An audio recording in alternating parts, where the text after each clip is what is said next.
के मकान होते हैं, जीर्णोद्धार कराना बहुत बड़ी बात होती है। लेकिन अब मुझे लगता है, और मुख्यमंत्री जी ने उसमें और भी सुझाव दिए, कि इस मिलन केंद्र का उपयोग हम महिलाओं से संबंधित जो कार्यक्रम हों, उनकी बैठकें हों, उनके उत्थान के बारे में गोष्ठियाँ हों, उनके जीविकोपार्जन के संबंध में जो भी योजनाएं सरकार द्वारा चलाई जा रही, वो मिलन केंद्र में भी आयोजित की जा सकती हैं। आज उस मिलन केंद्र में जाकर के मुझे मेरे बचपन की यादें ताज़ा हो गई। इस गांव के बच्चे, खासकर बेटियों को शिक्षा की सुविधा प्रदान करने के उद्देश्य से निर्मित जिस वीरांगना झलकारी बाई इंटर कॉलेज का जिक्र किया मुख्यमंत्री जी ने, उस विद्यालय में भी जाने का मुझे सौभाग्य मिला।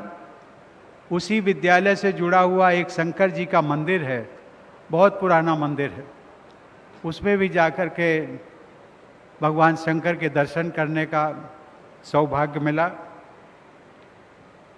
मित्रों, जिस पृष्ठभूमि में आप हैं वहीं हम भी हैं। आज देश के आप नागरिक हैं, मैं भी आपका जैसा नागरिक हूं।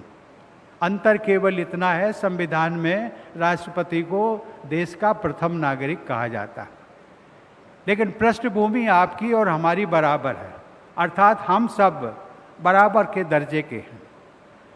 लेकिन कभी भी मैंने सपने में भी ये कल्पना नहीं की थी कि गांव से निकल करके एक सामान्य बालक देश के सर्वोच्च पद के दायित्व निर्वहन का उसे मौका मिलेगा। लेकिन हमारी लोकतांत्रिक व्यवस्था ने ये करके दिखा दिया।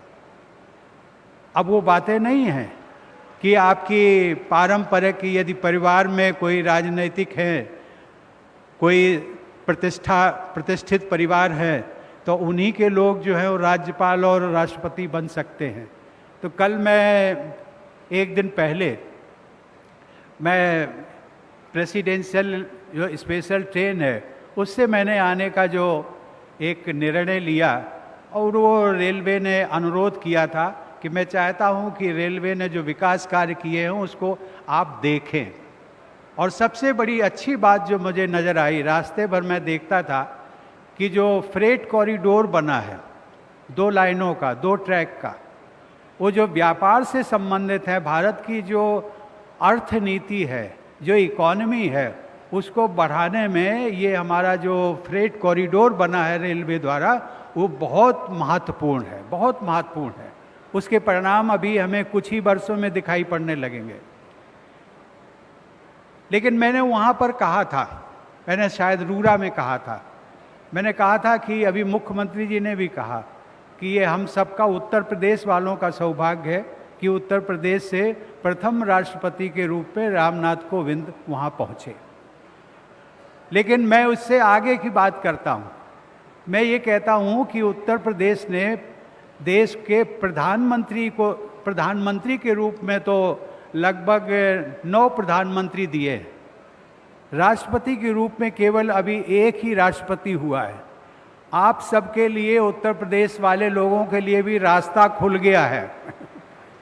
आगे आपका कृतित्व, उत्तर प्रदेश के लोगों का कृतित्व और आचरण, ये आपको उस संवैधानिक पद का जो सर्वोच्च आसन होता है वहां तक पहुंचाने में आपको मदद कर सकता है। आज इस अवसर पर मैं देश के स्वतंत्रता सेनानियों व संविधान निर्माताओं के अमूल्य बलिदान व योगदान के लिए मैं उन्हें नमन करता हूं। सचमुच मैं आज जहां तक पहुंचा हूं उसका श्रेय इस गांव की मिट्टी और इस क्षेत्र तथा आप सब लोगों के स्नेह व आशीर्वाद को जाता है। भारतीय संस्कृति में मातृदेवो भव, पितृदेवो भव, आचार्य देवो भव की शिक्षा दी जाती है।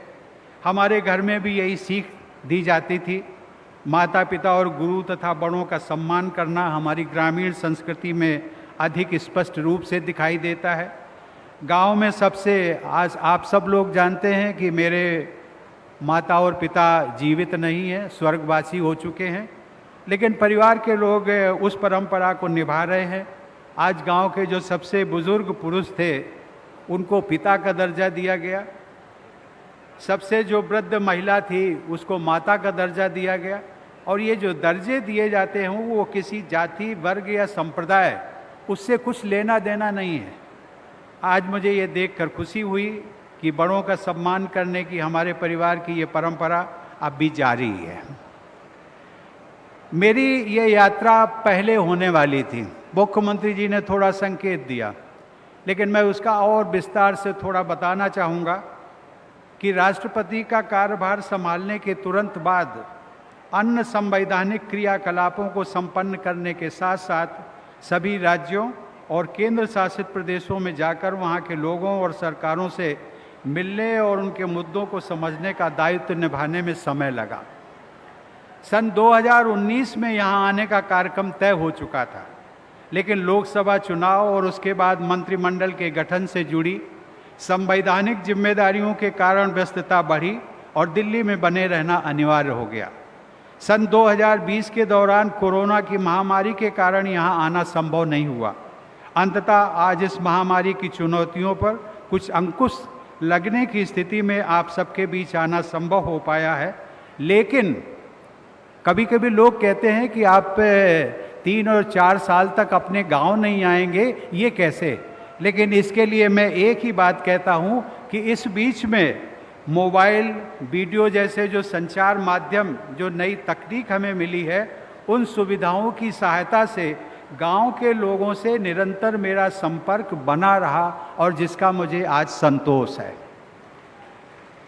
मैं मित्रों ये भी कहना चाहूँगा कि मैं कहीं भी रहूं, मेरे गांव की मिट्टी की खुशबू और मेरे गांव के निवासियों की यादें सदैव मेरे हृदय में विद्यमान रहती हैं। मेरे लिए परौंख केवल एक गांव नहीं है, ये मेरी मातृभूमि है, जहाँ से मुझे आगे बढ़कर देश सेवा की सदैव प्रेरणा मिलती रही। मातृभूमि की इसी प्रेरणा ने